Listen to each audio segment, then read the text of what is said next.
Welcome to Summer Days with Glass of Bubbly, and we're going to be looking at all of the gold medal, the gold medal winning wines from the 2020 Glass of Bubbly Awards in the category of Summer's Day, along with the trophy. So we're going to give it a go. So I'm just going to take these off, I think, because maybe a bit of an overkill. But nonetheless, we've got Croatia, we've got France here. No, we haven't got Croatia. We have got, this is Slovenia, Italy, and France. So let's get things underway with this Zlatý Grk Penina, the Brut, and this is, as I say, from Slovenia, and this is a gold medal winning wine in the category of Summer's Day. Summer's Day, what does that mean again with the awards? It's a wine to enjoy on a nice sunny day. It's not complicated, it's just easy to enjoy with maybe family or friends. Yeah, or even on your own, if you're lucky enough to have a bottle to yourself. So the Zlatý Grk here, they took home a trophy, I think, in the first year with us, their winery. Took home a trophy. This is a gold medal. Lovely. Now, should we do the normal score out of 10? Yeah. 10 the best. So we've just got a picture ourselves. Today is raining actually, so it's not a perfect day to do this, and we're doing it inside. And we've got a picture ourselves probably on a nice summer's day on the beach, should we say. Just there, table, 2 chairs. You've got very warm, and you've got you're in the shade as well. And this has just come to the table. And a delightful sommelier has popped it open and poured 2 glasses for us. Cool. Very fruity, exceptionally tropical. Pineapple. Are you getting that? That's perfect for a summer's day. Yeah, I'm getting that. Oh, wonderfully fresh, fruity. It's drawing you into taste. You're wanting to taste this.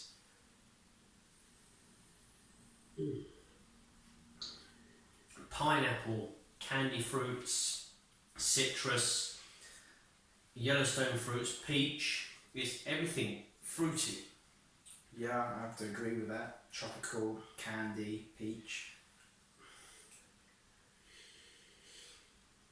Excellent, really is. So summer's day, yeah, definitely can see that, well chilled, nice bucket, and we've just had a glass of this, and the sun's there, the heat. Definitely can see this. This could have popped into the fruity category that we have.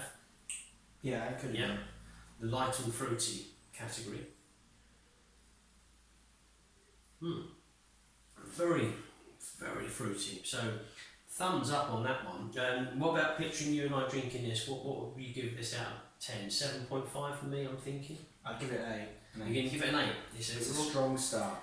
It's a very strong start, that one. Okay, so we did do Slovenia. We're going to pop over to the Champagne region, and we're going to go with the Glass Bubbly Champagne.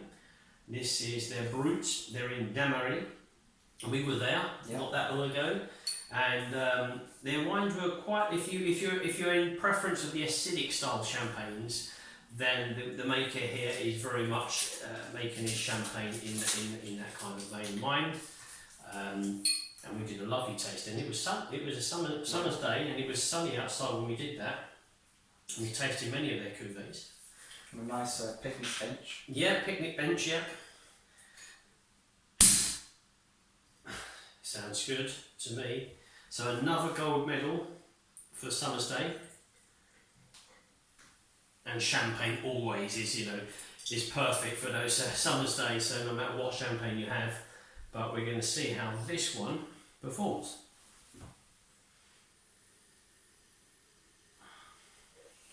More lightly toasted bread and some nuttiness. Definitely got that, Oliver, yeah. I've got kind of a sea breeze character. It's maybe like a minerals, chalkiness, a dried citrus. But you have got the hints of pastry and the toast, as you say, and certainly you say hazelnuts, walnut hazelnut, definitely.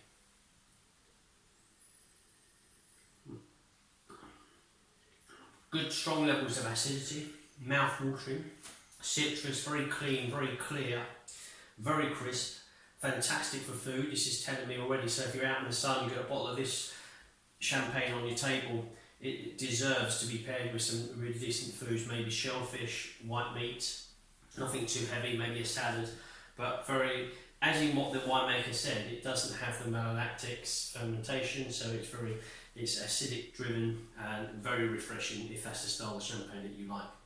Yeah, it's moreish for me, and it's like a sweet citrus.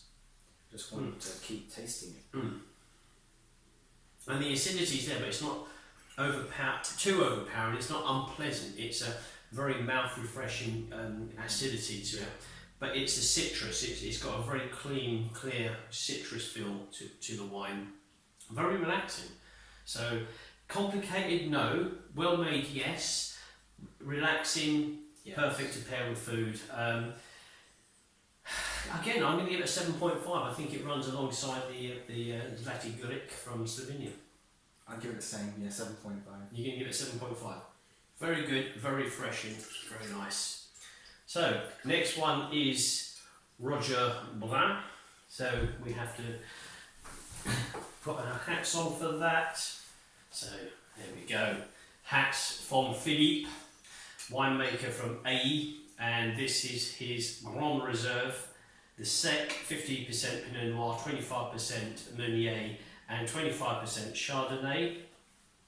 And we were there again, not that long ago.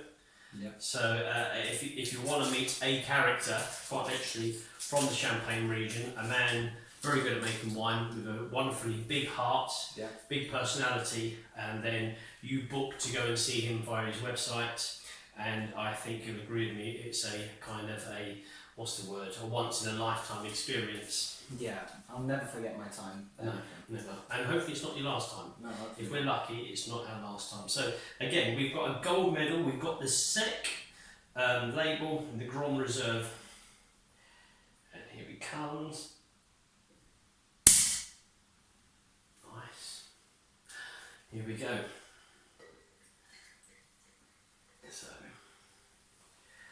And obviously Philippe won the title in 2019 for the world's finest with his 2004 Reserve Familiale, wonderful vintage. I'm not sure if it's still available, to be honest with you. It's in great demand, but it's a wonderful champagne. Yeah, I'd love to try another bottle of that. But we're doing another of Philippe's here. So we've got a softer yellow fruit, citrus, a touch of biscuit, a very faint, maybe more croissant, maybe more of a croissant.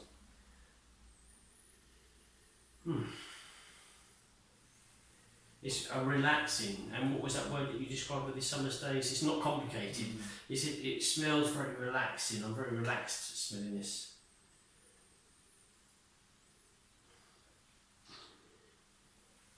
So we've got the kind of the sweeter style, not overly sweet, a nice little element of sweet. So there are people that like the acidic style of champagne, the brut, the brut nature, the zero kind of sugar element to it. Whereas I think with Philippe, he likes to be a little bit bold with his champagnes, and he does have the sweeter style in there.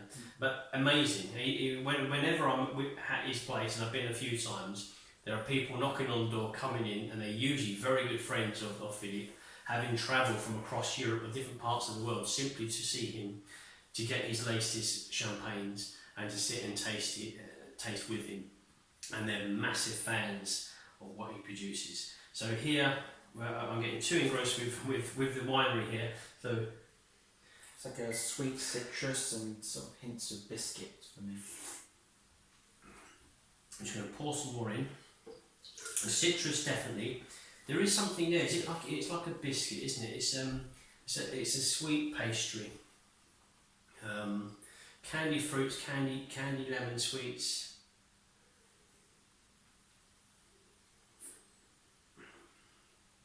We've got the bubbles here now. So alive with sweet citrus flavours all around the palate. And there is that kind of pastry element to it. So it's a soft kind of maybe a sponge cake of pastry character, but very relaxing, very easy, not overly complicated, but delivering the style of the, the qualities of champagne, the characters of champagne. And I can certainly see this being well chilled on the table on a warm summer's day. It's, you know what, I think all of these are really, really good. I can't separate it from the other two. It's a 7.5 again for me. I'm going to go for 8. 8, okay. 8. You can't be influenced by the people you've met as well. Well, this is a difficult thing. I know, it is. So, Philippe, cheers. And then we're going to try out the rosé. So we've got a gold medal rosé here, Rubula Rosa from Slovenia. And let me just go through. Vinastav Rubula, 11.5% actually, and some of these were, that's 12.5 for the champagne, 13% for the other Slovenian from Zlatý Grik. And this is their 2014 rosé, demi-sec. So we're going to try this one, if I can see where to open. There. Very good. And camouflaged. Yeah, red on red. Red on red. Okay. White shirt. Hopefully there's no spraying going on here. Ooh.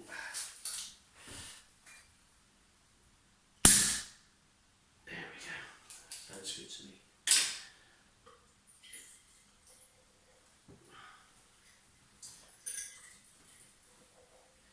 So, gold medal, traditional method. I believe all of these are traditional method because the final one is Trento, isn't it? Trento, yeah, Trento. So all traditional method.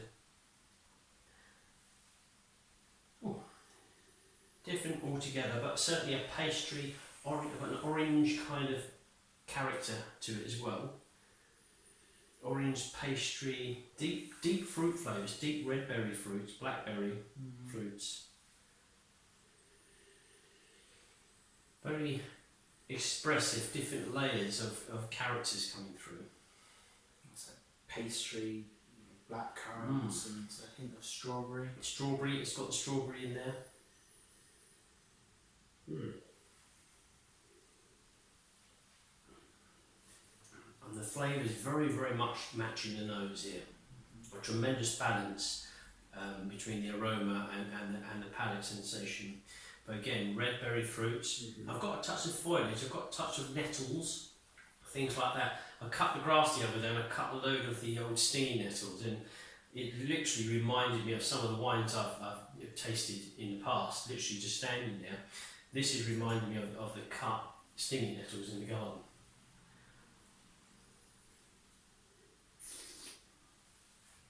A nice spread of red berry fruits as well. Freshly crushed, so you just crush them in your hand and they're all drifting down the juice. Like a combination of berries. Definitely. With a touch of pastry, do you think, still in that? A little bit of pastry. It's certainly got nettles. The nettles, definitely. Yeah, I'd say a touch of pastry. Wonderful, quite a bold one, quite a lot of character compared to all of the others. It's not heavy, but it's got a stronger character, a bolder character. And I can certainly see this sitting at the table alongside us with 2 glasses poured, enjoying this on a hot summer's day. Yeah. Yes, I would say chilled probably a little bit more than what we have it chilled. I would probably put it down to about 6 degrees, something like that. So very chilled, very fresh, crisp. I think that would make it even better than what we're experiencing here. But very good. And you know, it's terrible. It's going to be rather boring with me, but 7.5. 8. 8, okay. 8 for Oliver. Last one. Did you want to try the last one? Yep. It's the Pisone, Rosé, Minasamato, Trento Doc. Trento Doc, yeah. And does it have a year on there, Oliver? It's a 2016. And by the looks of it, disgorged in November 2019. This took home the trophy for the Summer's Day category at the Glass of Bubbly Awards in 2020. I haven't been there myself. I've been to the Trento Dock a few times. A lovely, refreshing area to go to. Really wonderful for wine tourism. I haven't been to their winery. I'd love to do that. We have met the people, but I haven't been to their winery. But we're going to see how the trophy winner, the best of the lot, performs. What is it? It's just the Brut Rosé. So another rosé. We're finished with the 2 rosés.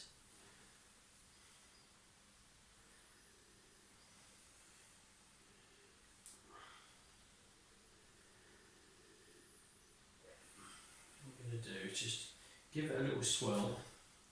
I'm going to pour that away, just because the previous wine is a little bit of stronger character, and I can just smell that in there. So if you want to do the same, just pour that away. Sometimes we do that. You just pour a little bit of the wine you're going to taste, give it a swirl. If you don't have any water to hand, that is. And then it just allows us to experience this in full. That's better. Naming glasses again, these are wonderful. I really have taken to these glasses for tasting the wines that we do. Again, it's not far off the previous one. So we're getting the red berry fruits. I've got a touch of pink kind of blossom as well. Yeah, and sort of creamy red berries and maybe a touch of shortcake. Shortbread cake. Yeah, I know what you're saying. Yeah, exactly. Yeah. You have got, it's not too strong, it's very light, it's driven by the red fruits, maybe strawberry, raspberry, and there's a little sweetness in the background which could be, as you say, coming from some kind of pastry, some cake, the shortbread. But very relaxing, very like lazy days kind of, it's making me think of lazy summer days.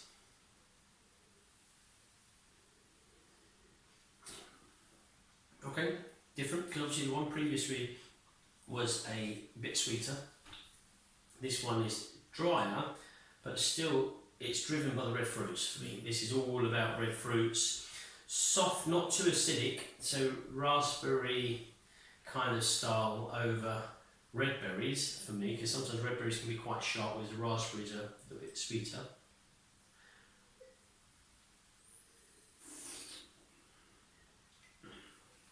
I can see why it's picked out again for this category, summer's day. Freshly chilled, hot summer's day in the garden. This works very well.